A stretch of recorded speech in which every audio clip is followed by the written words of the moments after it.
everybody, welcome to our channel Learn Physics. গতদিন class 10 এর ওপর ক্লাস 10 এর একটা চ্যাপ্টার রাসায়নিক গণনার ওপর আমাদের একটা ভিডিও হয়েছে, সবে কিছু অঙ্ক আমরা প্র্যাকটিস করেছি দুটো টাইপ ধরে। ফার্স্ট টাইপে মোল, প্রথমের দিকে মোল সম্পর্কে কিছু আলোচনা হয়েছিল যেটা ক্লাস 9 এর বিষয়। তারপরে ওই মোল দিয়ে কি করে সমীকরণ থেকে অঙ্ক করতে হয় সেটা আমরা টাইপ 1-এ দেখেছি। টাইপ 2-তে ভর আয়তন সংক্রান্ত অঙ্ক দেখেছি। তো আজকে টাইপ 2-ই আরও কয়েকটা ধরনের অঙ্ক দিয়ে আমাদের কাজ শুরু হবে। তাহলে টাইপ 2 অর্থাৎ ভর ও আয়তন সংক্রান্ত প্রবলেমস দিয়ে কাজ শুরু। ভর এবং আয়তন এই বিষয়ের ওপর গতদিন দুটো অঙ্ক হয়েছে, আজকে আমরা আরও কয়েকটা দেখব। মূলত মাধ্যমিকের কোয়েশ্চেনের ওপর কনসেন্ট্রেট করব। মাধ্যমিকে যে প্রশ্নগুলো এসছে সেইগুলোর দিকে আমরা মূলত কনসেন্ট্রেট করব। প্রথম প্রবলেমটা দেখলাম, এটা মাধ্যমিক 2017 সালের অঙ্ক। এই অঙ্কটাতে 32.7 গ্রাম জিঙ্ক অতিরিক্ত লঘু সালফিউরিক অ্যাসিডের সাথে বিক্রিয়া করে কত গ্রাম হাইড্রোজেন দেবে। তাহলে জিঙ্কের সঙ্গে সালফিউরিক অ্যাসিডের বিক্রিয়ায় হাইড্রোজেন তৈরি হচ্ছে। তাহলে প্রথম কাজ হলো সমীকরণটাকে লেখা, ব্যালেন্সড ইকুয়েশন লেখা। তো ইকুয়েশনটা কীরকম হবে? Zn প্লাস H2SO4 তৈরি হচ্ছে জিঙ্ক সালফেট লবণ প্লাস হাইড্রোজেন গ্যাস। এবার এখানে কার কার অঙ্কটা আমরা করব, সবার আণবিক ভর বার করব না, শুধুমাত্র যেগুলো দরকার সেগুলো বার করব। যেমন 32.7 গ্রাম জিঙ্ক, তাহলে জিঙ্কের ভর বলা আছে 32.7 গ্রাম। জিঙ্ক সালফিউরিক অ্যাসিডের সঙ্গে বিক্রিয়া করে কত গ্রাম হাইড্রোজেন দেবে, হাইড্রোজেনের পরিমাণটা বার করতে হবে। তাহলে অঙ্কটা এই দুজনকে নিয়ে, জিঙ্ক এবং হাইড্রোজেন। জিঙ্কের ভর আণবিক ভর 65.4 আর হাইড্রোজেনের হচ্ছে 2। তাহলে এখান থেকে আমরা অঙ্কটা করতে পারি। জিঙ্কের আণবিক ভর 65.4, হাইড্রোজেনের 2। ঐকিক নিয়মের ফার্স্ট লাইনে এই কথাটাই থাকছে।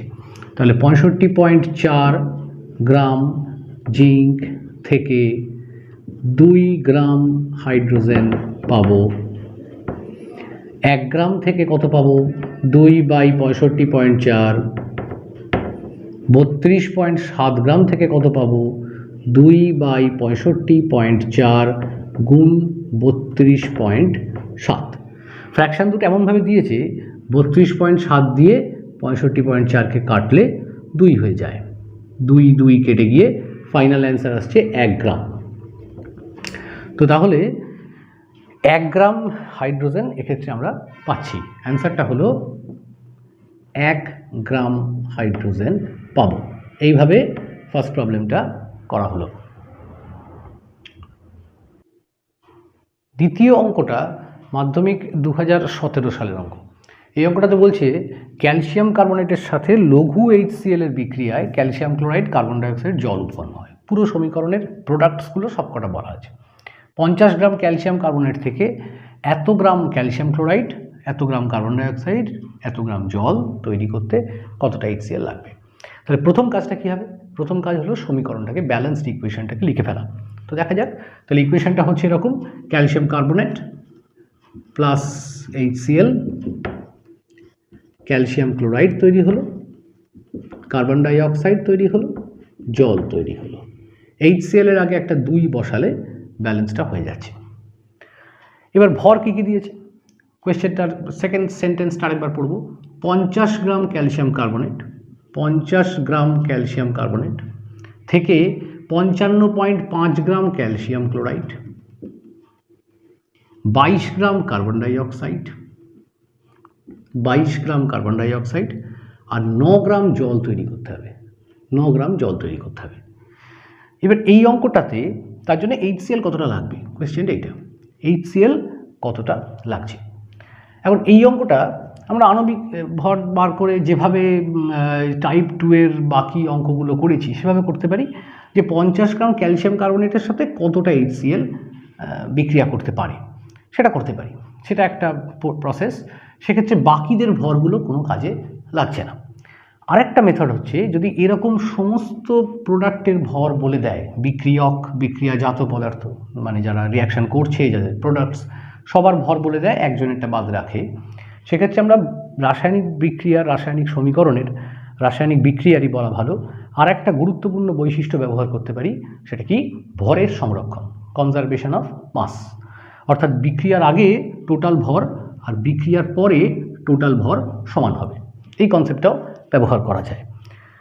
এখন এই কনসেপ্টটা ব্যবহার করতে গেলে আমাদের কী করতে হবে, 50 গ্রাম ক্যালসিয়াম কার্বনেট, HCl এর ভরটা জানা নেই, HCl এর ভর বার করতে বলেছে, আমরা ধরে নিচ্ছি x গ্রাম HCl দরকার, x গ্রাম। তো তাহলে কি করে এগোবো, বিক্রিয়কের ভর 50 + x, এটা হলো বিক্রিয়কের ভর, বিক্রিয়কের ভর, আর বিক্রিয়াজাত পদার্থের ভর, বিক্রিয়াজাত পদার্থের ভর সেটা কত হবে, তিনটেরই ভর দেওয়া রয়েছে, 55.5 + 22 + 9, এইটা টোটালটা যোগ করলে বিক্রিয়কের ভর আর বিক্রিয়াজাত পদার্থের ভর সমান হয়। ভরের সংরক্ষণ অনুযায়ী যে কোনো রাসায়নিক বিক্রিয়ার ক্ষেত্রে এই কথাটা সত্যি।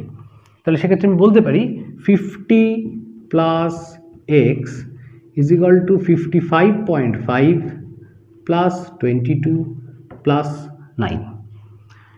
তো এক্সটা এখান থেকে বার করা যাক। এক্সটা বার করলে 50 ওদিকে গিয়ে বিয়োগ হবে, 55.5 থেকে 50 বিয়োগ করলে 5.5, 22, 9, 22 আর 9 31, 31 আর 5 36, 36.5, 36.5, এটাই হলো অ্যান্সার। এটা আমরা করলাম ভরের সংরক্ষণ ব্যবহার করে। তাহলে এই অঙ্কটা করার জন্য আমরা ভরের সংরক্ষণকে ব্যবহার করেছি। এখন ভরের সংরক্ষণ আরেকবার রিপিট করে দিচ্ছি, রাসায়নিক বিক্রিয়ার সময়, বিক্রিয়ার আগে, বিক্রিয়ার পরে টোটাল ভর সমান থাকে। তবে সেটা বাকিদের ভর বলা না থাকলে করা যেত না। সবার ভর যেহেতু বলেছে, একজনেরটা বাদ রেখেছে, তাই আমরা এই কনসেপ্টটা ব্যবহার করতে পারলাম। কেউ যদি এই অঙ্কটা ভরের সংরক্ষণ দিয়ে না করে নর্মাল, মানে অন্য অঙ্কগুলো আমরা যেভাবে করছি ঐকিক নিয়ম, সেইভাবে করার কথা ভাবে, তাহলেও হবে। সেটা কিভাবে হবে দেখব। তাহলে সেটা হবে মেথড 2, এটাকে আমি মেথড 1 নাম দিলাম। মেথড 1 ভরের সংরক্ষণ পদ্ধতিতে আমরা উত্তরটা বের করেছি, 36.5 হচ্ছে অ্যান্সার। এবার মেথড 2তে যাব। মেথড 2তে আমরা ঐকিক নিয়ম করে যেভাবে আণবিক ভরের অঙ্ক করছিলাম এতক্ষণ, সেই প্রসেসে দেখব। তাহলে আমি সমীকরণটা রাখছি, বাকি অংশটা মুছে দিচ্ছি। তোমাদের নিশ্চয়ই লেখা হয়ে গেছে, এই অংশটা আমি মুছে দিলাম। সেটাও যে খুব বড় হবে তা নয়, সেকেন্ড মেথডে আমরা আণবিক ভরের প্রসেসটাকে ব্যবহার করব। মেথড 2, মেথড 2তে বাকিদের ভর আমার লাগবে না। যে কোনো ঐকিক নিয়ম করতে গেলে দুটো সংখ্যা হলেই চলে। HCl এর পরিমাণ বার করতে হবে, বাকি সবার পরিমাণ জানি, আমি যে কোনো একটার সঙ্গে HClকে নিয়ে ঐকিক নিয়ম করতে পারি। ধরো ক্যালসিয়াম কার্বনেট, ক্যালসিয়াম কার্বনেটের আণবিক ভর ক্যালসিয়াম 40, কার্বন 12, অক্সিজেন 48, যোগ করলে টোটাল হয়ে যাবে 100। তাহলে আমি বলতে পারি, আর HCl এর বেলায় আণবিক ভরটা হিসেব করে নিই, 2 হাইড্রোজেন 1 Cl 35.5, অ্যাড করলে 36.5 অর্থাৎ 73। তাহলে আমি এখান থেকে ঐকিক নিয়মে করলে কি করে করব, 100 গ্রাম ক্যালসিয়াম কার্বনেটের সঙ্গে 73 গ্রাম HCl বিক্রিয়া করে, 100 গ্রাম ক্যালসিয়াম কার্বনেটের সঙ্গে 73 গ্রাম HCl বিক্রিয়া করে, তাহলে 50 গ্রামের সঙ্গে কতটা করবে, উত্তর বেরোবে। তো দেখো, 100 গ্রাম ক্যালসিয়াম কার্বনেটের সাথে 73 গ্রাম HCl বিক্রিয়া করে। 1 গ্রাম ক্যালসিয়াম কার্বনেটের সাথে কতটা বিক্রিয়া করবে, তাহলে 50 গ্রাম HCl এর সাথে কতটা বিক্রিয়া করছে, 73/100 × 50, কাটাকুটি করে এটা আসবে 36.5 গ্রাম। তাহলে উত্তরটা একই এলো, আগেরবারও যা এসেছিল এবারও তাই। পার্থক্য কোথায়, এবার আমরা ঐকিক নিয়ম করে করলাম। ঐকিক নিয়ম করে অঙ্কগুলো করার সময় এতগুলো ভর লাগে না, যে কোনো দুটো হলেই চলবে। মানে যারটা বার করব তার আণবিক ভরটা বার করব, আর বাকিদের মধ্যে যে কোনো একটাকে। কারণ যদি মনে হয় আমি ক্যালসিয়াম কার্বনেটের সঙ্গে HCl এর ভর নিয়ে ঐকিক নিয়ম করব না, আমি জলের সঙ্গে করতে পারো, সেক্ষেত্রে জলের আণবিক ভর বার করে নেবে। 16 আর 2 18, 18 গ্রাম জল তৈরি করতে 73 গ্রাম HCl খরচা হয়। তাহলে 73 গ্রাম HCl, 18 গ্রাম জল তৈরি করতে 73 গ্রাম HCl খরচা হয়। 9 গ্রাম জল তৈরি করতে কতটা HCl লাগবে? উত্তর সেই আবার 36.5 আসবে। তাহলে ওই অঙ্ক ঐকিক নিয়মেও করা যেতে পারে, আবার সবার ভর বলে দিলে ভরের সংরক্ষণ দিয়েও করা যেতে পারে। এটা 2017 সালের অঙ্ক হলো। এরপরে আমরা চলে যাব টাইপ 3, যেখানে ওই বিশুদ্ধিকরণ মানে কতটা পার্সেন্টেজ দেওয়া থাকছে সেই সংক্রান্ত অঙ্ক আসবে। এবারে চলে যাচ্ছি আমরা টাইপ 3। টাইপ 3তে বিশুদ্ধতার অঙ্ক দেখব। বিশুদ্ধতাতে কীরকম ধরনের অঙ্ক? দুটো ধরনের হয়, দু রকমই এক্সাম্পলই একটা একটা করে করব। তো এই অঙ্কটা লক্ষ্য করো, 128 গ্রাম sulphuric acid sulphur dioxide SO2 পেতে হলে কত গ্রাম কপারের সাথে লঘু সালফিউরিক অ্যাসিডের বিক্রিয়া করতে হবে? বলে দেওয়া আছে কোয়েশ্চেনে যে ধরে নাও কপার 80% বিশুদ্ধ। এখন কপারের পরিমাণটা বার করতে হবে, তারই বিশুদ্ধতা দেওয়া রয়েছে। তো আমরা প্রথমে সমীকরণ থেকে কপারের পরিমাণ বার করব, তারপরে দেখব যে এই বিশুদ্ধতার ব্যাপারটাকে কিভাবে ব্যবহার করতে হয়। তো সমীকরণটা কার কার মধ্যে হবে? কোয়েশ্চেনে দোয়াই আছে কপারের সাথে লঘু সালফিউরিক অ্যাসিড। তো কপারের সাথে লঘু সালফিউরিক অ্যাসিডের বিক্রিয়াটার সমীকরণ এরকম, CuSO4 plus SO2 plus H2O। এবার একটু ব্যালেন্স করা দরকার। H2SO4 এর আগে যদি একটা 2 বসানো যায় তাহলে, আর জলের আগে যদি একটা 2 বসানো যায় তাহলে মনে হচ্ছে ব্যালেন্সটা হয়ে গেল। চেক করে নেওয়া যাক। একটা কপার, এখানেও একটা, হাইড্রোজেন 4টে, এই যে 4টে, সালফার 2টো, এই যে এই একটা 2টো, অক্সিজেন 8টা, এই 4টে 2টো 6টা, 2টো 8টা, ব্যালেন্স হয়ে গেছে। নেক্সট কাজ হচ্ছে কপার। এবার অঙ্কটা কার কার? 128 গ্রাম সালফার ডাইঅক্সাইড, 128 গ্রাম সালফার ডাইঅক্সাইড পেতে হলে কত গ্রাম কপারের সাথে কত গ্রাম কপারের পরিমাণটা জানতে চাওয়া হয়েছে। তাহলে অঙ্কটাই দুজনের, সুতরাং আণবিক ভর আমি এই শুধুমাত্র দুজনেরই লিখব। কপারের আণবিক ভর কোয়েশ্চেনে দেওয়া আছে 63.5, আর সালফার ডাইঅক্সাইডটা আমরা বার করে নেব। সালফার 32, অক্সিজেন 2টো আছে, 16 করে 32, অর্থাৎ হয়ে গেল 64। তো ঐকিক নিয়ম এখান থেকে স্টার্ট হবে। 64 গ্রাম সালফার ডাইঅক্সাইড পেতে 63.5 গ্রাম কপার দরকার হয়। তো 64 গ্রাম সালফার ডাইঅক্সাইড পেতে 63.5 গ্রাম কপার লাগবে। তাহলে 1 গ্রাম সালফার ডাইঅক্সাইড পেতে 63.5 বাই 64, 128 গ্রাম সালফার ডাইঅক্সাইড পেতে 63.5 বাই 64 গুণ 128, কাটাকুটি হয়ে যাচ্ছে 2 দিয়ে, উত্তরটা আসছে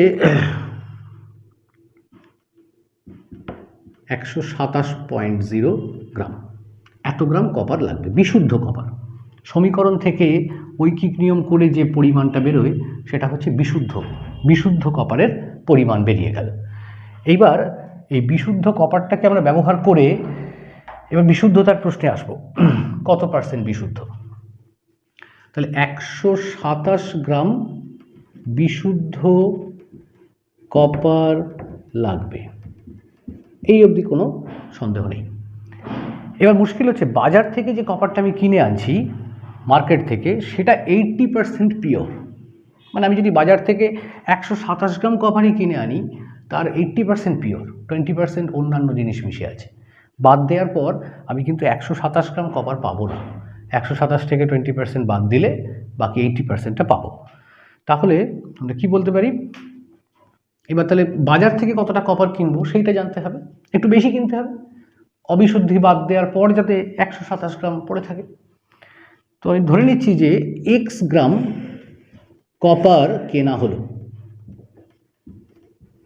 এই x এর 80% হচ্ছে 127, x এর 80% হচ্ছে 127। x গ্রাম বাজার থেকে কিনে আনলাম, তার 20% বাদ দিয়ে দিলাম, 80% পেলাম। সেই পাওয়ার পরিমাণটা কত? 127। আমার লাগবে তো 127 গ্রাম কপার, না হলে আমি 128 গ্রাম সালফার ডাইঅক্সাইড তো পাবো না। তাহলে এক্সের পরিমাণটা এখান থেকে কত দাঁড়াবে? 0 কেটে এক্সটা আসবে 1270/8। 1270কে 8 দিয়ে ভাগ করলে অ্যান্সারটা কত আসবে? 158.75, 158.75। তাহলে এইটা হচ্ছে অ্যান্সার, এটাই অ্যান্সার। এই গেল বিশুদ্ধতার প্রথম পরিমাণ। তাহলে এখানে আমরা দেখলাম যেটার পরিমাণ বার করতে বলেছে, কত গ্রাম কপার লাগবে, কপারের পরিমাণ বার করতে বলেছে, সেটারই পার্সেন্টেজ দিয়েছে। যারটা বার করতে বলেছে, যার পরিমাণটা বার করতে বলেছে, তারই পার্সেন্টেজ দিয়েছে। সেক্ষেত্রে আমরা কি করলাম? প্রথমে সমীকরণ থেকে সেটা কতটা লাগবে বার করলাম, বিশুদ্ধতার ব্যাপারটা লাস্টে গিয়ে ব্যবহার করলাম। আচ্ছা, এবার যদি উল্টোটা হয়, মানে ধরো পরিমাণটা বলে দিয়ে তারই বিশুদ্ধতা বলে দিল, সেক্ষেত্রে কিভাবে করব সেটা আমরা পরের প্রবলেমটাতে দেখব। এবারের কোয়েশ্চেনটাতে 75% বিশুদ্ধ 200 গ্রাম ক্যালসিয়াম কার্বনেট কে উত্তপ্ত করে কত গ্রাম কার্বন ডাইঅক্সাইড পাওয়া যাবে। তাহলে যেটার বিশুদ্ধতা বলা আছে, ক্যালসিয়াম কার্বনেটের বিশুদ্ধতা বলা আছে 75%, সেটারই পরিমাণও দেওয়া আছে। মানে আমি বাজার থেকে 200 গ্রাম ক্যালসিয়াম কার্বনেট কিনে এনেছি, এটা জেনে যে 75% পিওর। কিনে আনার পর তো বিক্রিয়াটা হবে, তাহলে আগে বাজার থেকে কিনে নিয়ে চলে এসেছি। আগের অঙ্কটায় বাড়িতে হিসেব করে 127 গ্রাম কপার লাগবে হিসেব করে বাজারে গেছিলাম কিনতে, পরিমাণ বেশি কিনতে হয়েছিল।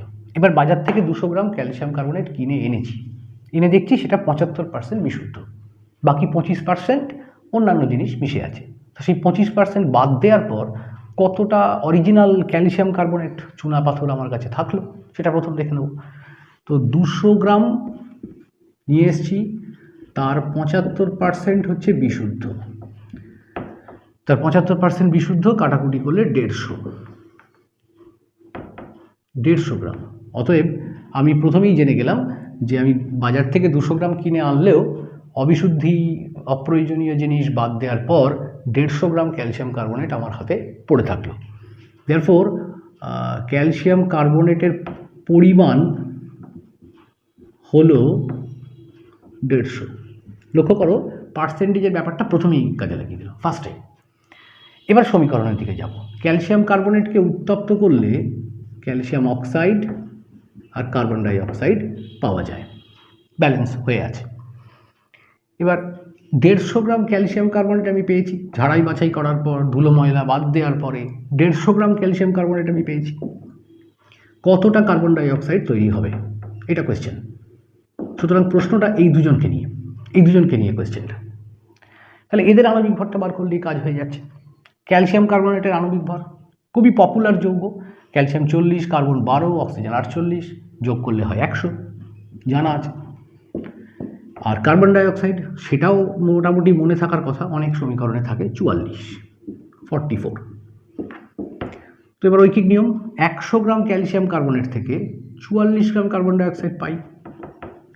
100 গ্রাম ক্যালসিয়াম কার্বনেট থেকে 44 গ্রাম কার্বন ডাই অক্সাইড পাবো। তাহলে 1 গ্রাম ক্যালসিয়াম কার্বনেট থেকে কত পাবো? 44/100। তাহলে 150 গ্রাম ক্যালসিয়াম কার্বনেট থেকে কত পাবো? 44/100 ইন্টু 150, কাটাকুটি হয়ে গেল 44, 4.4 ইন্টু 15, 4.4 ইন্টু 15 করলে হবে 4×15 = 60, 4×15 = 66 মনে হচ্ছে,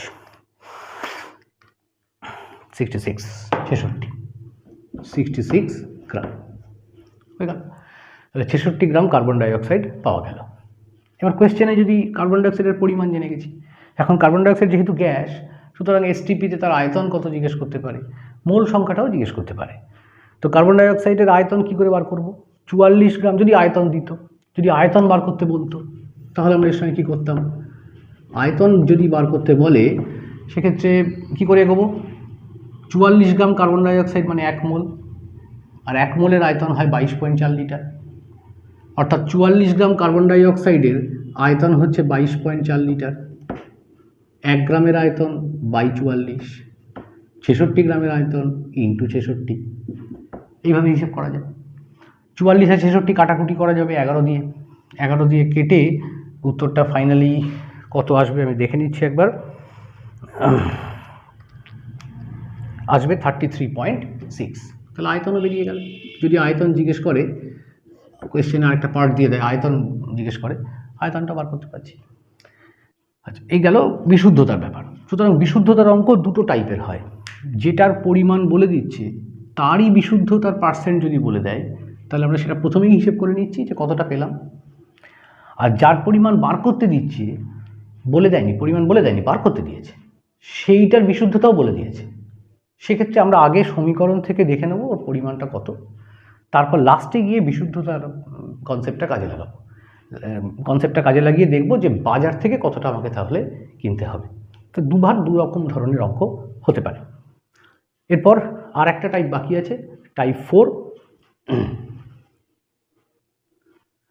টাইপ 4-এ মোল, ভর আর আয়তন সংক্রান্ত অঙ্ক দেখব। ফার্স্ট ভিডিওটা যারা দেখোনি তারা দেখে নিলে বুঝতে পারবে যে মোল, ভর আর আয়তনের মধ্যে আমরা একটা সমীকরণ লিখেছিলাম, 3টে পার্টের সমীকরণ। কি সমীকরণটা লিখেছিলাম? যে মোল ইকুয়াল টু ভর বাই আণবিক ভর ইকুয়াল টু আয়তন বাই 22.4। এটা শুধুমাত্র গ্যাসের জন্যে, এই লাইনটা, তাও এসটিপিতে, ইকুয়াল টু অণু সংখ্যা, যৌগ হলে অণু সংখ্যা বাই অ্যাভোগাড্রো সংখ্যা 6.022 10⁻23। এই সমীকরণ থেকেও কিছু অঙ্ক দিতে পারে। যেমন ধরো আমরা একটা এক্সাম্পল স্টাডি করি। এখানে হয়তো বললো যে 32 গ্রাম মিথেনে পরমাণু সংখ্যা কত? পরমাণু সংখ্যা কত? আচ্ছা, এই অঙ্কটা আমরা এই ফর্মুলা দিয়ে করব। এখন এখানে একটা প্রশ্ন জিজ্ঞেস করতেই পারে কেউ, যে স্যার কী করে বুঝবো কোন অঙ্কটা কোন পদ্ধতিতে হবে, সমীকরণ লাগবে কি লাগবে না? যখন একটাই যৌগের অঙ্ক দেবে, কোনো একটা যৌগের কথা বললো, তার ভর বললো, আয়তন বার করতে হবে, বা আয়তন বললো, অনুসংখ্যা বার করতে হবে, এরকম ধরনের একটাই যৌগের অঙ্ক হলে তখন ওই ঐকিক নিয়ম, সমীকরণ এ সমস্ত কিছু লাগবে না। এই পার্টটা মূলত 9-এর সিলেবাসে আছে, কিন্তু মূলের কনসেপ্টের উপর কয়েকটা অঙ্ক প্র্যাকটিস করে রাখা ভালো। যেমন এটা, মিথেনের পরমাণু সংখ্যা কত? আমাদের অঙ্কটা শুধু মিথেনকে নিয়ে, কোনো বিক্রিয়া হচ্ছে না, কোনো যৌগ তৈরি হচ্ছে না, সুতরাং সমীকরণ লেখার কোনো প্রশ্ন নেই। এখন মিথেনের সংকেত CH4 সবাই জানো। আণবিক ভরটা হিসেব করে নিই। আণবিক ভরটা হচ্ছে কার্বন 12, হাইড্রোজেন 4, 16। প্রশ্নটা হচ্ছে 32 গ্রাম মিথেনে পরমাণু সংখ্যা কত? পরমাণু সংখ্যা ডাইরেক্টলি বার করা যাবে না, আগে আমরা অণু সংখ্যা বার করব, তারপর পরমাণু সংখ্যা। একমাত্র যে সমস্ত মৌলের একটা অণুতে একটাই পরমাণু থাকে তাদের ক্ষেত্রে ডাইরেক্ট পরমাণু সংখ্যা বেরিয়ে যেতে পারে, মানে এইখানে পরমাণু সংখ্যা বলে লিখতে পারি। হিলিয়ামের বেলায় বলল, নিয়নের বেলায় বলল, সেক্ষেত্রে এগুলো হবে। তো মিথেন তো সেরকম কিছু নয়, মিথেনের একটা যৌগে একটা কার্বন, 4টে হাইড্রোজেন, এই সমস্ত আছে। তো আমরা প্রথমে অণু সংখ্যা বার করবো, তারপর পরমাণু সংখ্যা। কী করে বার করবো? দেখো 32 গ্রাম মিথেন মানে ভর দেয়া আছে, মিথেনের ভর 32। আমি আণবিক ভর বার করে ফেলেছি, 16। অণু সংখ্যাটা বার করতে হবে, নিচের অ্যাভোগাড্রো সংখ্যা জানি সবাই কি হয়। তাহলে এই সমীকরণটা ব্যবহার করতে হবে, তার সেকেন্ড পার্ট আর ফোর্থ পার্ট, সেকেন্ড আর ফোর্থ, এই দুটো অংশ কাজে লাগছে। তাহলে অঙ্কটা স্টার্ট করবো এভাবে, যে ভর বাই আণবিক ভর ইকুয়াল টু অণু সংখ্যা বাই 6.022 10⁻23। এখন ভরটা কত?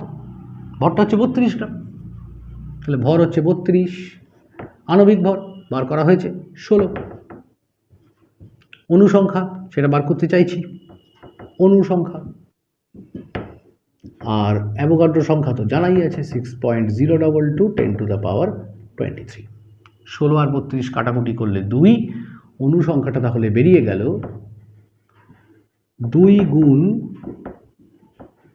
6.022 10⁻23। 2 দিয়ে গুণ করলে 12.044 10⁻23। এই হলো অনুসংখ্যা বার করার উপায়। এখন এই যে অনুসংখ্যাটা বেরোলো সেটা প্রশ্ন নয়, প্রশ্নটা হচ্ছে পরমাণু সংখ্যা কত। এবার যখন পরমাণুর কথা বলবে তখন আমরা এর যৌগের সংকেতটার দিকে তাকাবো। সংকেতটা তাকিয়ে দেখতে পাচ্ছি একটা অণুতে, এই একটা অণুতে একটা কার্বন 4টে হাইড্রোজেন আছে। টোটাল কটা পরমাণু আছে? 4 + 1 5টা। একটা অণুকে ভাঙলে 5টা পরমাণু পাবো। তাহলে এতগুলো অণুকে ভাঙলে কটা পাবো? একটা অণু থেকে যদি 5টা পরমাণু পাই, দুটো অণু থেকে 10টা পাবো, 3টে অণু থেকে 15টা পাবো, 4টে অণু থেকে 20টা পাবো। তাহলে এতগুলো অণু থেকে কটা পাবো? দেয়ারফর পরমাণু সংখ্যা হবে তাহলে এটা 12.044 10⁻23 × 5। গুণ করলে এটা কত হবে? 60.22 × 10⁻23। এতগুলো আসবে পরমাণু সংখ্যা। তাহলে পরমাণু সংখ্যা বেরোবে, আগে অণু সংখ্যা বার করতে হচ্ছে। এরকম টাইপের কোনো অঙ্ক দিতে পারে। যদি একটাই যৌগের অঙ্ক হয়, সমীকরণ লেখার কোনো প্রয়োজন না হয়, সেক্ষেত্রে আমরা এই কনসেপ্ট দিয়ে অঙ্কটা করতে পারি। যাই বার করতে দিক, আয়তন, মোল, ভর, অণু সংখ্যা, পরমাণু সংখ্যা, যা খুশি বার করতে দিতে পারে, এই সমীকরণ দিয়েই কাজটা, এই উপরের সমীকরণটা দিয়েই কাজটা হয়ে যাচ্ছে। এই হয়ে গেল আমাদের 4টে টাইপের অঙ্ক: ভর আয়তন সংক্রান্ত, মোল সংক্রান্ত, অণু পরমাণু রিলেটেড প্রশ্ন আর বিশুদ্ধতার প্রশ্ন। 4টে টাইপের অঙ্ক হয়ে গেল। এবার এই 4টে টাইপের মধ্যে আগেই বলেছি সেকেন্ড টাইপটা বেশি গুরুত্বপূর্ণ, ভর আয়তন। অনেক ক্ষেত্রে এমনও হতে পারে যে দুটো সমীকরণ একসঙ্গে কাজে লাগছে, সেরকম ধরনের অঙ্ক হতে পারে। তো সেক্ষেত্রে ভর আয়তনের কনসেপ্টটা দিয়েই কাজটা করতে হবে। তাহলে আমাদের এই ভিডিওটা শেষ হয়ে গেল। আমরা বিভিন্ন টাইপের অঙ্ক দেখলাম। আমি একটা ইকুয়েশন লিস্ট বোর্ডে লিখে দিচ্ছি, যে ইকুয়েশন লিস্টে তোমরা পজ করে স্ক্রিনশট নিয়ে লিখে নিতে পারো। যেহেতু ইকুয়েশন মুখস্থ করার ক্ষেত্রে অধিকাংশ স্টুডেন্টদের অসুবিধে হয়, মানে কোয়েশ্চেনে দিলে সমীকরণটা লিখতে পারে না ঠিক মতন, ব্যালেন্স করতে পারে না। সুতরাং আমি একটা ইকুয়েশনের লিস্ট দিয়ে দিচ্ছি। যারা একটু দুর্বল, ইকুয়েশন লিখতে অসুবিধে হয়, তার অন্তত এই গোটা 20 সমীকরণ যদি মনে রাখো, মুখস্থ রাখো সোজা কথায়, তাহলে ইকুয়েশন লেখাটাও প্র্যাকটিস হবে, অঙ্কগুলো করার ক্ষেত্রে সুবিধা হবে। তো আমি একটা 20টা ইকুয়েশনের একটা লিস্ট দিচ্ছি। লিস্টটা তাহলে আচ্ছা, এখানে তোমরা 12টা সমীকরণের লিস্ট দেখতে পাচ্ছ। এই 12টা সমীকরণের মধ্যে প্রত্যেকটা, মানে যেগুলো যেগুলো মাধ্যমিকে এসছে, আমি তার পাশে পাশে একটা করে সালটা লিখে দিয়েছি, কোন সালে এসছে। এখন এখানে এই সমীকরণ থেকে অঙ্ক হতে পারে, এরকম ধরনের অঙ্ক হবে। যে কোনো একটা দুটোর পরিমাণ বলে দেবে, বার করতে হবে আয়তন, ভর। প্রত্যেকটা সমীকরণ যদি মুখস্থ থাকে তাহলে সেখান থেকে অঙ্কগুলো করার ক্ষেত্রে অসুবিধা হবে না। যেমন ধরো এই 9 নম্বর সমীকরণে 2mg + O2 2mgO। তাহলে কোয়েশ্চেন কী হতে পারে? ধরো বলা হলো যে 44.8 লিটার অক্সিজেন থেকে কত গ্রাম ম্যাগনেসিয়াম অক্সাইড পাবো। 44.8 লিটার অক্সিজেন ম্যাগনেসিয়ামের সঙ্গে পোড়ালে কত গ্রাম ম্যাগনেসিয়াম অক্সাইড পাবো। তো সমীকরণটা লিখে অক্সিজেন আর ম্যাগনেসিয়াম অক্সাইডের আণবিক ভর ক্যালকুলেট করে সেখান থেকে অঙ্কটা করা সম্ভব। তো এরকম ধরনের কোয়েশ্চেন যে কোনো সমীকরণকে নিয়েই তৈরি করা যায়। আরও অনেক সমীকরণ আছে। আমি 12টা ইকুয়েশন অলরেডি দিয়ে দিয়েছি। এই 12টা ইকুয়েশন মুখস্থ করে তার ওপর কোয়েশ্চেন প্র্যাকটিস করতে হবে। এটা গেল কাজ। আরও 8টা সমীকরণ দিচ্ছি পরের পার্টে। এবার এই 12টা সমীকরণ তাহলে লিখে নাও, স্ক্রিনশট নিয়ে নাও, যা খুশি করো। 12টা ইকুয়েশন মুখস্থ করতে হচ্ছে। স্ক্রিনশট নিয়ে নাও, আমি বোর্ডটা মুছে দেবো। হয়ে গেছে? আচ্ছা, বোর্ডটা মুছে দিচ্ছি। পরের 8টা সমীকরণ বোর্ডে দেওয়া রয়েছে, দেখতে পাচ্ছ। এখানেও যথারীতি কোন কোনগুলো মাধ্যমিকে এসছে পাশে দেওয়া রয়েছে, 19, 17, 20, 19 ইত্যাদি। এই সমীকরণগুলোর মধ্যে একমাত্র এই 16 নম্বর সমীকরণটা, এই 16 নম্বর সমীকরণটা 2018 সালের মাধ্যমিকের কোয়েশ্চেন। এই কোয়েশ্চেনটার এই ইকুয়েশানটা সেবারের কোয়েশ্চেনে দেওয়া ছিল, ব্যালেন্সড ইকুয়েশানটা কোয়েশ্চেনে দেওয়া ছিল। অন্যান্য বা থাকে না, কিন্তু অন্য সমীকরণগুলোর বেলায় ছিল না। তো সমীকরণগুলো মুখস্থই আলটিমেটলি রাখতে হচ্ছে, বা যদি সমীকরণ লেখা প্র্যাকটিস থাকে তাহলে কোনো সমস্যা নেই, লিখে ফেলতে পারবে। যারা সমীকরণে উইক, লিখতে পারো না কেমিস্ট্রির ইকুয়েশন, তাদের ক্ষেত্রে মুখস্থ করা ছাড়া এই শেষ মুহূর্তে আর খুব একটা কিছু উপায় নেই। তো 20টা সমীকরণ মুখস্থ রাখলে আশা করা যায় এর মধ্যে থেকে পরীক্ষাতে কমন পেয়ে যাবে, ইকুয়েশন এসে যাবে এর মধ্যে থেকেই। তাহলে পজ করে বা স্ক্রিনশট নিয়ে ইকুয়েশানসগুলোকে লিখে নাও। ঠিক আছে, আমি ভিডিওটা এখানে এন্ড করছি। আমাদের রাসায়নিক গণনাটা শেষ হয়ে গেল। এরপরে অন্যান্য চ্যাপ্টারের ভিডিও আপলোড করে দেবো, যাতে পরীক্ষার আগে রিভিশন করতে কোনো অসুবিধা না হয়। অল দ্য বেস্ট, ভালো করে পড়াশুনো করো, আর চ্যানেলটা যদি সাবস্ক্রাইব করে রাখো, নোটিফিকেশান বেল বাটন এই সমস্ত করে রাখো, তাহলে সাবস্ক্রিপশানে অ্যাডভান্টেজ পাবে, নোটিফিকেশানে জানতে পারবে নতুন ভিডিওর কথা। ঠিক আছে, গুড বাই টু এভরিবডি।